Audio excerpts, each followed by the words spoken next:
Assalamualaikum warahmatullahi wabarakatuh. Selamat pagi semuanya. Bagaimana kabar kalian hari ini? Semoga kita semua selalu diberikan kesehatan ya. Amin. Untuk pertemuan pertama kita di semester 2 ini, kita akan membahas materi kesebangunan dan kekongruenan. Materi ini akan Ibu bagi dalam 3 kali pertemuan. Dan untuk pertemuan pertama, Ibu harap kalian dapat menyimak video pembelajaran berikut dengan baik ya. Jadi, selamat menyimak dan selamat belajar. Kekongruenan bangun datar. Dua buah bangun datar dikatakan kongruen itu jika mempunyai bentuk yang sama dan ukurannya sama. Jadi, dikatakan kongruen itu kalau bentuk sama dan ukuran sama. Maksudnya apa nih? Nah, nanti kita akan bahas. Dua bangun datar yang kongruen jika diimpitkan akan tepat berimpit tanpa ada bagian yang tersisa. Nah, ciri-ciri dua bangun yang kongruen seperti yang tadi dikatakan di awal sini, yaitu bentuk yang sama. Artinya, besar sudut-sudut yang bersesuaian itu sama besar. Jadi di sini harus kita garis bawahi, bentuk sama itu artinya sudut-sudutnya, sudut-sudut yang bersesuaian sama besar. Kemudian yang kedua, ukuran sama. Ukuran sama itu artinya sisi-sisi yang bersesuaian sama panjang.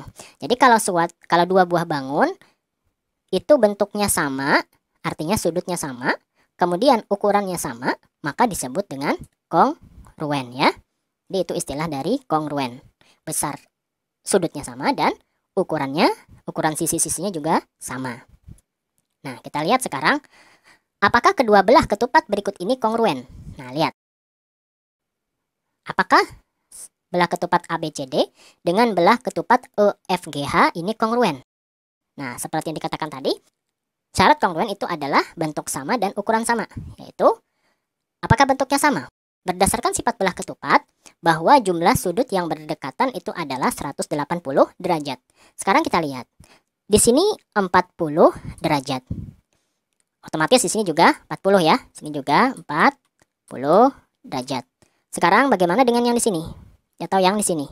Nah, caranya, ini kan ketentuan bahwa jumlah yang berdekatan itu 180. Berarti di sini itu adalah 180 dikurangi 40, yaitu 140. Nah, supaya apa? Supaya jumlah sudut ini dan sudut ini itu adalah 180. Karena ini berdekatan dengan ini. Begitu juga yang di sini. Di sini pasti juga 140 derajat ya. Nah, sekarang lihat kira-kira buat ini sama nggak? Nah, di sini 140, berarti di sini juga 140. Nah, otomatis yang di atas sini juga pasti 40, karena ini berdekatan dengan yang di sini. Nah, di sini juga 40. Oke, artinya sudutnya sama, maka dikatakan bentuknya sama, terpenuhi ya. Sekarang sifat yang kedua, apakah ukurannya sama? Ukurannya sama. Berdasarkan sifat dari bangun belah ketupat, yaitu mempunyai semua sisi yang sama panjang. Belah ketupat ini sama semua sisinya ya. Kalau sini 6 cm, berarti di sini juga 6 cm, sini juga 6 cm, sini juga 6 cm. Nah, ini juga 6, ini juga 6, ini juga 6 ya. Jadi, semua sisinya sama. Maka dikatakan ukurannya juga sama.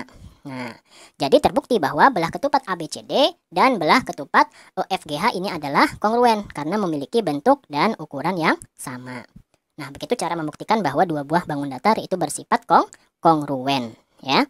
Bentuknya sama dan ukurannya juga sama. Nah, sekarang kita lanjutkan kesebangunan bangun datar. Apa sih yang dimaksud dengan kesebangunan? Syarat dua bangun yang dikatakan sebangun sebagai berikut. 1. Bentuknya sama. Seperti kongruen tadi, bentuknya sama. Berarti besar sudut-sudut yang bersesuaian itu sama besar.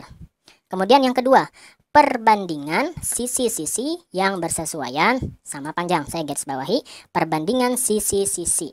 Jadi bukan lagi sisi-sisinya yang sama panjang, tapi perbandingannya saja ya yang sama panjang. Nah, sekarang catatan. Dua buah bangun datar yang kongruen itu pasti sebangun. Namun, dua buah bangun datar yang sebangun belum tentu kongruen. Nah, maksudnya bagaimana? Nah, kita lihat. Perhatikan tabel berikut. Ini gambar persegi. Ini juga gambar persegi. Apakah dua bangun ini sebangun, bentuknya sama, dan ukurannya sama? Ya, sebangun ya. Kemudian kongruen, sama persis ya. Ini kita kira-kira saja ya. Kemudian selanjutnya gambar jajar genjang. Ini, nah, Bentuknya sama nggak? Sama nggak bentuknya? Sudutnya sama nggak? Sudutnya sama ya. Tapi ukurannya bagaimana? Ukurannya berbeda. Yang di sini lebih kecil, yang di kanan lebih besar. Tapi perbandingannya sama ya. Nah, jadi ini disebut sebangun. Tapi kongruen nggak? Nggak kongruen, karena kongruen itu tadi bentuk sama, ukuran juga sama. Jadi ini tidak kongruen. Nah, sekarang gambar segitiga. Nah, ini gambar segitiga siku-siku. Ini saya ubah gambarnya seperti ini. Kira-kira bentuknya sama? Bentuknya sama. Dan ukurannya juga sama ya. Jadi ini sebangun dan kongruen. Nah, kelihatan kan bahwa dua buah bangun yang sebangun itu belum tentu kongruen. Namun kalau dia kongruen itu pasti sudah sebangun. Lihat, kalau kongruen pasti sebangun. Kalau kongruen pasti sebangun.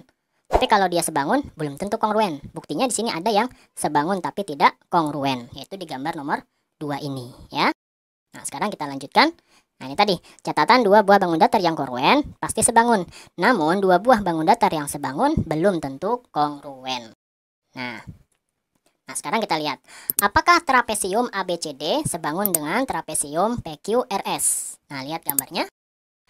ABCD dan PQRS. Nah, bagaimana cara membuktikan dua buah bangun itu sebangun? Yang pertama kita akan menentukan sudutnya. Besar sudut trapesium ABCD dulu kita lihat.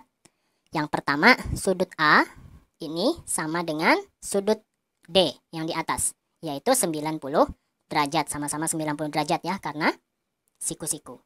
Kemudian sudut C yang ini itu berarti 180 derajat dikurangi sudut B 53 derajat, sehingga didapatkan 127 derajat. Bagaimana dengan trapesium PQRS? Sudut P yang ini sama dengan sudut yang S, karena dia sama-sama siku-siku, juga 90 derajat. Kemudian sudut R itu adalah 180 derajat dikurangi dengan 53 derajat. Sudut Q ya, sehingga hasilnya juga 127 derajat. Artinya sudut-sudut yang bersesuaian berarti yang mana? A dengan P, Q dengan B, R dengan C, S dengan D. Itu namanya bersesuaian. Sudut-sudut yang bersesuaian antara kedua trapesium adalah sama. Nah, sekarang bagaimana dengan ukuran? Panjang sisi-sisi trapesium ABCD. AB 45 cm. Kemudian BC 25 cm. Kemudian CD 30 cm dan AD 20 cm. Kemudian panjang sisi-sisi trapesium PQRS. PQ-nya 54 cm, QR 30 cm, RS 36 cm dan PS 24 cm. Nah, kita lihat perbandingan panjang sisi yang bersesuaian. Yang mana yang bersesuaian? Nah, AB yang di bawah ini dengan ini. AB dengan PQ. Kita bagi, berarti 45 bagi 54. Sama-sama dibagi 9. Sama-sama dibagi 9, hasilnya 5/6. Kemudian CD yang atas dengan RS 30 bagi 36. Sama-sama dibagi 6. Hasilnya 5/6. Kemudian sisi BC bersesuaian dengan QR, yaitu 25 dibagi 30. Sama-sama kita bagi 5. Hasilnya 5/6. Kemudian AD dibagi PS. Ini bersesuaian. Berarti 20 dibagi 24. Sama-sama dibagi 4 ya. Berarti hasilnya adalah 5/6. Nah, kamu lihat di sini perbandingan dari sisi-sisi yang bersesuaian itu adalah 5/6, 5/6, 5/6, 5/6. Artinya perbandingannya semuanya adalah sama. Sehingga terbukti bahwa trapesium ABCD dan trapesium PQRS adalah sebangun. Nah, jadi begini cara membuktikan bahwa dua buah bangun datar itu adalah sebangun. Yaitu yang pertama, besar sudut-sudut yang bersesuaiannya sama. Kemudian yang kedua, perbandingan sisi-sisi yang bersesuaian adalah sama panjang. Nah, kita akan lihat ke contoh soal. Nah, ini ada dua buah trapesium, tapi bentuknya saya bedakan sedikit ya. Nah, pertanyaannya, jika kedua bangun di atas adalah kongruen, berapakah panjang A tambah B? Yang ini. Yang ini tambah yang ini. Kira-kira berapa? Bersesuaiannya yang mana? Nah, kita lihat. Diketahui dua bangun di atas adalah kongruen, maka panjang sisi yang bersesuaian adalah sama besar. Berarti yang bersesuaian itu yang mana?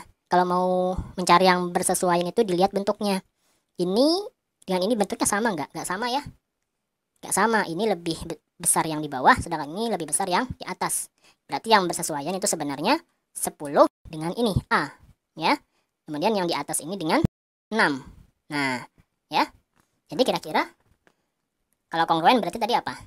Panjang sisinya sama ya, yang bersesuaian. Sehingga A-nya 10 cm dan B-nya, nah B kan bersesuaian dengan 5. Berarti B-nya 5 cm. Sehingga A tambah B adalah 10. Ini tambah ya. 10 tambah 5, yaitu 15 cm. Nah, mudah ya, bisa dimengerti. Sekarang kita lanjutkan contoh kedua. Nah, ada dua buah bangun segi 4. Jika kedua segi 4 di atas atau di samping adalah sebangun, berapakah panjang A? Kalau sebangun tadi, bagaimana? Kedua segi 4 dikatakan sebangun apabila perbandingan panjang sisi yang bersesuaian adalah sama. Perbandingannya adalah sama. Berarti yang bersesuaian yang mana nih? 35 dengan 28. 25 dengan A. Nah, berarti 35 dibagi 28 itu harusnya sama dengan 25 dibanding A. Nah, bisa kita kali silang. Nah, kita kali silang. 35 kali A, kemudian 25 kali 28. Atau boleh juga, berarti ini kita pindah ruas nih 35-nya. Sehingga 25 kali 28 bagi 35. Ini bisa kita coret. Kita sama-sama bagi 7. Berarti di sini 4, sini 5. Kemudian 25 kita bisa coret dengan 5. Habis. Ini adalah 5. Berarti jawabannya 5 kali 4, yaitu 20. Bagaimana anak-anak? Kalian sudah memahami kan apa yang sudah dijelaskan dalam video pembelajaran tadi? Untuk tugas ya, silakan kalian kerjakan latihan soal ini ya di buku tulis. Dan juga harus menyalin materi yang sudah kalian tonton tadi. Materi-materi yang sudah kalian tonton wajib kalian salin lagi ke dalam buku tulis kalian. Jadi tugasnya ada 2 nih. Yang pertama, menyalin materi yang sudah kalian tonton tadi dan mengerjakan latihan 1 soal latihan tadi ya di buku tulis juga. Untuk pertemuan hari ini Ibu cukupkan ya. Semoga kalian benar-benar dapat memahami materi yang sudah kalian simak tadi. Kurang lebihnya mohon maaf. Wassalamualaikum warahmatullahi wabarakatuh. Sampai ketemu di pertemuan berikutnya.